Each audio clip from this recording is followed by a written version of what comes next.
Time for munching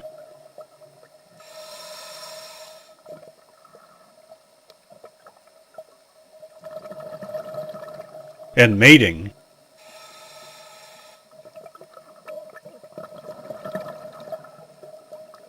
In the Macrocystis, or giant kelp, with your host, Dr. Bill Bushing.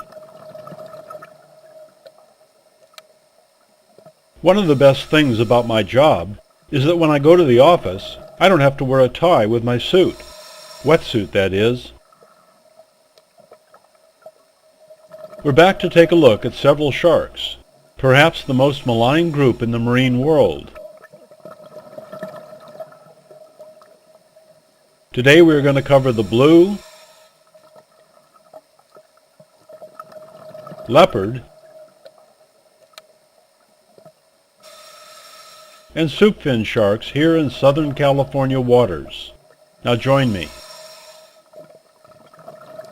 The blue shark, Prionace glauca, is a member of the requiem shark family Carcharinidae, which also includes the bull and tiger sharks. The species name, glauca, is Greek for blue. Other English common names include the blue dog and blue whaler, while they are known as tiburon azul in Spanish and requin bleu in French. Blues are found worldwide in tropical and temperate waters. They prefer cooler waters of 45 to 60 degrees, but tolerate water temperatures above 70 degrees.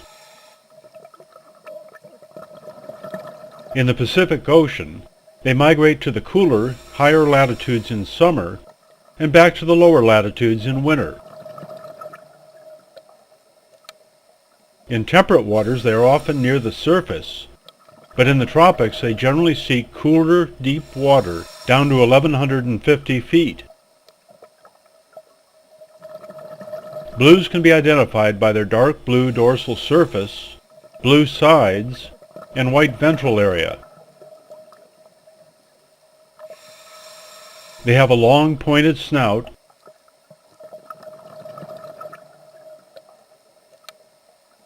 a large eye,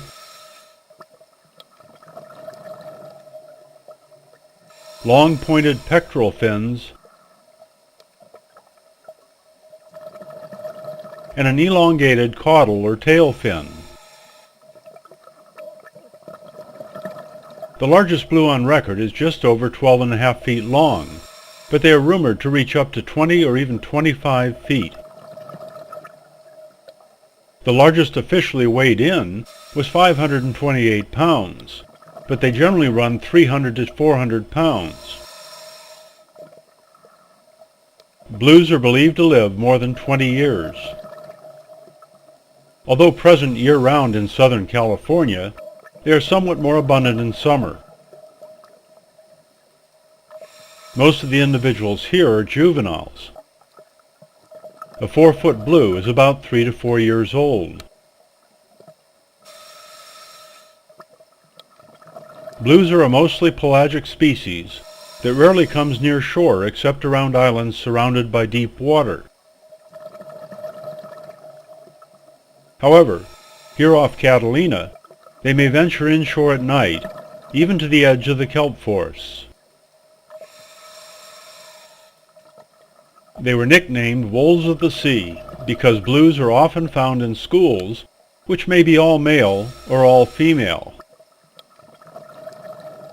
They are among the fastest swimming sharks, with estimated speeds ranging from 20 to 60 miles per hour. Looking at this footage, you can see a pilotfish with black stripes accompanying this blue. They are members of the jack family and are uncommon to rare from Southern California north. Blues feed on small bony fish like mackerel and sardines, and love to dine on cephalopods including squid, cuttlefish, and open water octopuses. They often gorge themselves on mating squid. Blues will also take lobster, shrimp, crab, small sharks, dead mammals including whales and sea lions, and occasionally seabirds. Most of their prey is taken in open water, but they will occasionally feed near the bottom. In turn, they are eaten by great white and mako sharks, as well as California sea lions when young. An estimated 10 to 20 million are killed each year as bycatch in tuna and other fisheries. The meat quickly develops a strong ammonia taste, so most are finned. Blue sharks are also considered a sport fish by recreational fishers, as you can see by the hook in this one's mouth. They were also eaten by the early Native Americans. Dr. Milton Love of UCSB states they mature at about 7 years and 6 to 7 feet in length. During courtship, males are believed to bite the females based on observed bite wounds.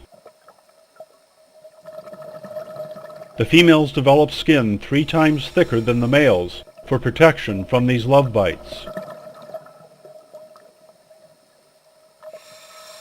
Their gestation period varies from 9 to 12 months.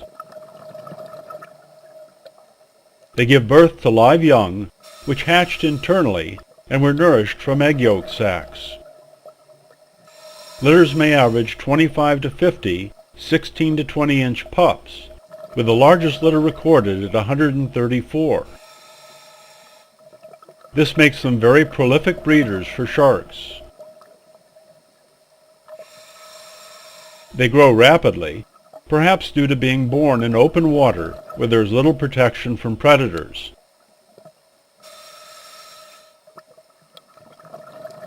The leopard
The soup-fin shark, Galeorhinus galeus, has also been commonly known as the taupe, vitamin, liver oil, and sweet William shark.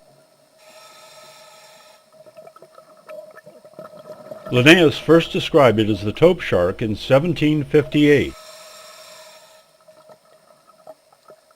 Related species of ground sharks first appeared in the late Cretaceous, about 84 to 95 million years ago, but fossilized soup-fin teeth are known from the Pliocene, about 1 million years ago, and slightly before Dr. Bill started diving. Their color ranges from bluish to a dusky gray on the dorsal surface, with a white ventral area.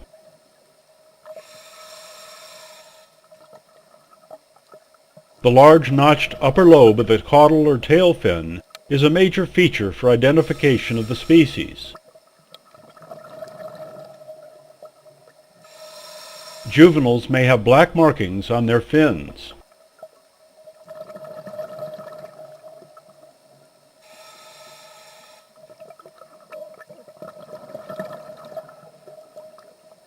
The largest recorded specimen was about 6.5 feet long. The maximum recorded weight was a 98-pound weakling.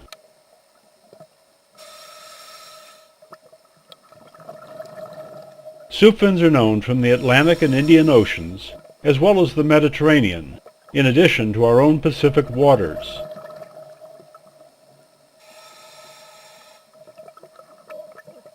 They are a widespread coastal and bottom shark in cool temperate and subtropical regions.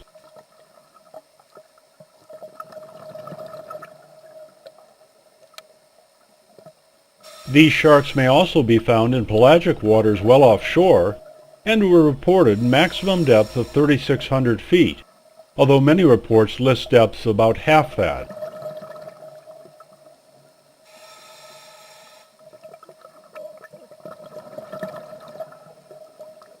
As its current common name suggests, initially this shark was the target of an intense fishery which sought it largely for soup fins, but also its meat, and to grind into fish meal.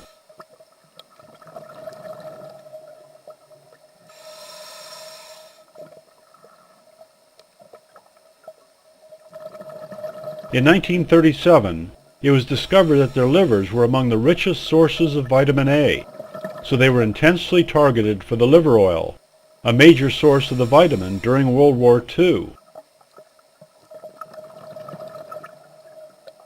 A single fish brought about $50, back when $50 actually bought something.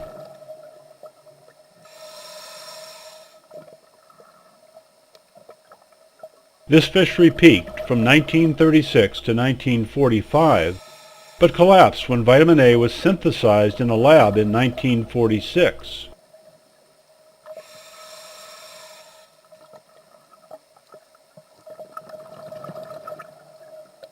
Soup-fin sharks are categorized as vulnerable by the World Conservation Union.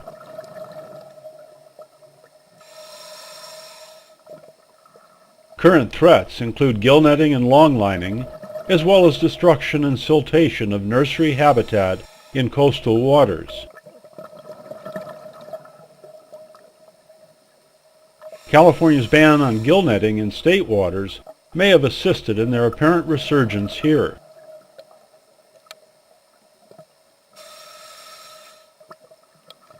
There have been no scientific studies of soup fins over the last 50 years to indicate its recovery status. However, based on anecdotal sightings, it does appear to be making a slow comeback in our waters. Perhaps this is because only the large sharks were targeted by the fishery, leaving the juveniles to reestablish the population.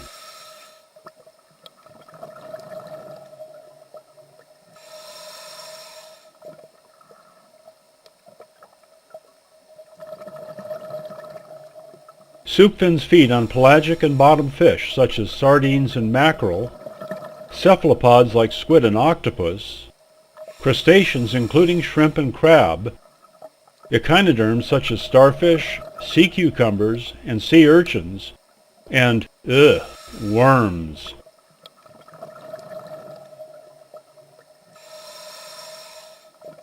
Predators on the soup fin include great white, sharp-nosed seven-gill, and other large sharks, as well as marine mammals like sea lions. Note the jack mackerel following this soup fin. They appear to be rubbing on the rough shark skin to remove parasites.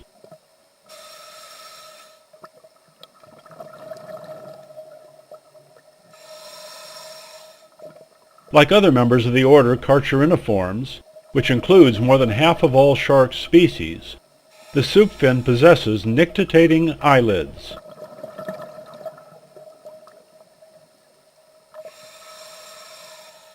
These are a specialized secondary set of eyelids which are said to cover the eye during feeding or attack to provide protection for them.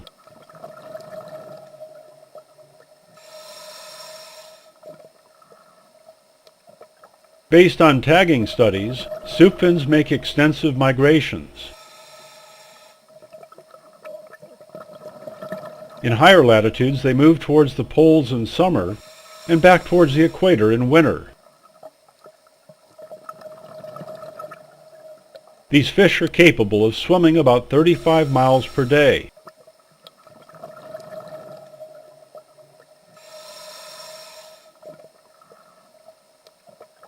Schools show some segregation by gender and size. Males seem to dominate in the northern part of their range above Point Arena, California. Females dominate in the southern part of their range below Point Buchan in central California. There is a mix of males and immature females in the central region.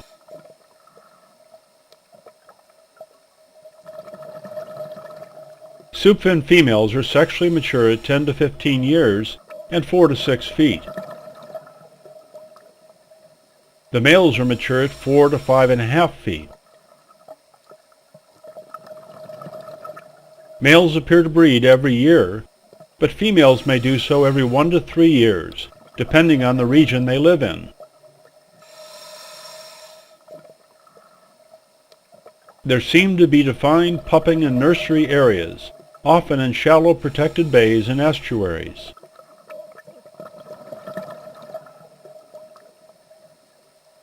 Litters average 20 to 35 pups, with as many as 53, depending on the size of the female.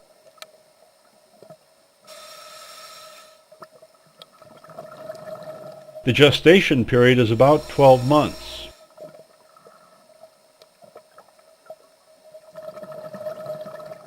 The pups are 10 to 16 inches long at birth and remain in the nursery areas for about 1 year. Their growth rate in the first 6 years is believed to be about 4 inches per year. Soup fins are estimated to live anywhere from 22 to possibly 60 years. Soup fin sharks are considered harmless, and the International Shark Attack File lists only one unprovoked attack in the last 400 years. However, I know of 3 unreported but provoked attacks by them on a group of idiot snorkelers near Avalon in 2001.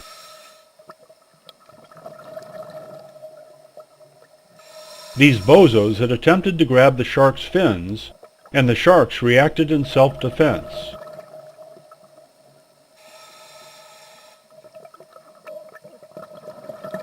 Unfortunately, these mental dwarfs were drawn to the sharks by a front-page article I wrote in one of our local Catalina newspapers. Although I stated they were not at all aggressive, I also cautioned readers not to provoke them. Obviously, these 3 macho snorkelers had trouble comprehending that advice, and learned the hard way, through blood, sweat, and tears.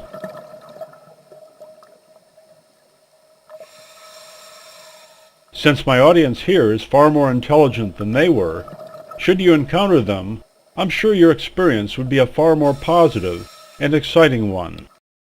Stay tuned for future episodes on the sharks and rays of Southern California.